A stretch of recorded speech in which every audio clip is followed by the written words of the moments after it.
Olivier, attaque de chiens en Nouvelle-Écosse. Oui, puis ça, c'est sans nous rappeler l'attaque de Dogue Argentin lors du au mois d'octobre dernier, qui avait, pas tué, mais blessé gravement une dame dans un garage qui se retrouvait dans le coin, à Montréal, là, dans le coin du quartier, dans l'arrondissement Saint-Léonard, oui.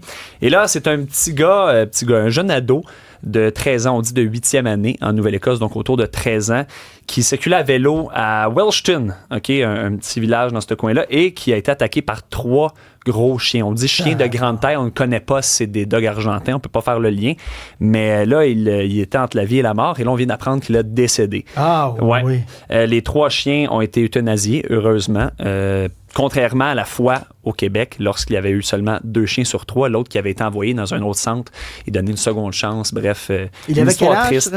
Autour de 13 ans, en 8e année en Nouvelle-Écosse, ça, c'est autour de 13 ans. C'est horrible, ça, mourir dans une attaque de chien. Il se promenait en vélo, là. Je veux dire, c'était pas... Il se promenait à vélo, puis les chiens qui ont sauté dessus. Donc, il y a peut-être eu un manquement quelque part... Clairement.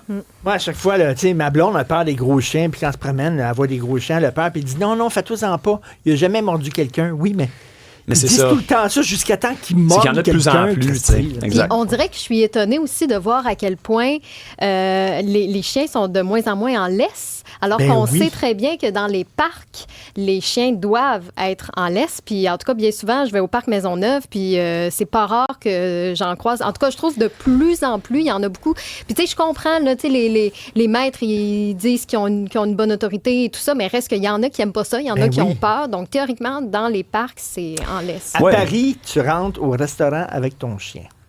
Les chiens sont admis dans les restaurants. On se rappelle, ici à Montréal, c'était vraiment quelqu'un qui, en fait, elle avait ouvert la porte de garage puis il avait sauté dessus. Donc, c'est sans crier gare. Donc, on va clairement suivre ça cette semaine pour voir qu'est-ce qu'il y en a. Collision sur un pont. Oui, ça, c'est fou. Puis avant d'en parler davantage, je vais montrer les images. Je vais décrire la séquence par la suite pour la radio, là. Donc, c'est une voiture, il n'y a pas de son, là, une voiture qui est sur l'autoroute. Ça se passe ici. Ah oui, et bifurque complètement dans un geste peut-être un petit peu casse-cou, du moins un dépassement mal fait, là, et qui a par la suite dérapé, littéralement, dans le pont. C'est le pont des Draveurs, ça, oui, ça, c'est la rivière Gatineau, là, le pont des Draveurs. La fille a voulu faire un dépassement, accrocher l'auto en face. Absolument. Et là, c'est détourné, puis il a passé par-dessus le parapet, tombé. Exactement. Sur le bord de ce parapet-là, il y avait de la neige qui était sûrement très, très dur, et ça a fait une rampe de lancement, littéralement, pour cette voiture-là qui s'est retrouvée sur la glace, dans la rivière. Mais, heureusement, pour le conducteur, la glace n'a pas cédé. Ça, il est chanceux, tu dis. Et là, il a pu sortir de son véhicule par ses propres moyens, aller à la berge à pied. Donc, il a vraiment marché sur la glace, et il s'en est tiré avec seulement des blessures mineures. Mais, ça, vas-y. Non, mais c'est que, clairement, je veux dire, ce conducteur-là suivait de beaucoup trop près la voiture avec laquelle il est entré en collision, alors qu'il y avait beaucoup d'espace pour qu'il fasse son dépassement normalement. Là. Donc, est-ce qu'il regardait son cellulaire, puis à un moment donné, il s'est rendu compte qu'il allait rentrer dedans? Je sais pas. Exactement. Ça ressemble à ça. Puis, il y a 40 ans, il y avait eu un incident assez semblable en 1988, puis c'est Monique Boudria, elle, qui était dans cet accident-là. Elle dit que lorsqu'on dérape comme ça, là, c'est la seule et unique manière, en fait, on peut pas revenir. C'est tout simplement ça. Une fois qu'on bifurque, la voiture a une vitesse peut-être de 100 km/h, on est sur l'autoroute. Il n'a pas le choix de suivre cette rampe-là et tomber dans la neige. Et là, ça a été capté. Puis le ministère des Transports dit que c'était déneigé. Mais on voit très bien que c'était très tapé. Peut-être que oui, ça a été déneigé. On a vu des images par caméra, mais il y avait clairement un peu trop de neige. Puis peut-être aussi ça s'est accumulé. Il allait très vite aussi. Oui, là. aussi. Stéphanie. Tu nous as confié que toi, ce qui te relaxe, c'est de regarder le film Le Cheval de Turin, qui dure pendant 3 heures de temps, alors qu'un homme va chercher sa patate à tous les jours. Oui. Ensuite, tu nous as parlé de l'autre film qui dure 7 heures de temps. Satan Tango. Eh bien, j'ai encore mieux. Pour toi, Richard, et c'est le feu de foyer qui dure 10 heures. 10 heures de temps sur YouTube. Dis-moi pas comment ça finit. Je te garde, raconte-moi pas la fin. Je te garde le suspense, mais avouez que quand cette vidéo-là est apparue sur YouTube en 2016, on a ri un petit peu. On s'est dit, voyons donc.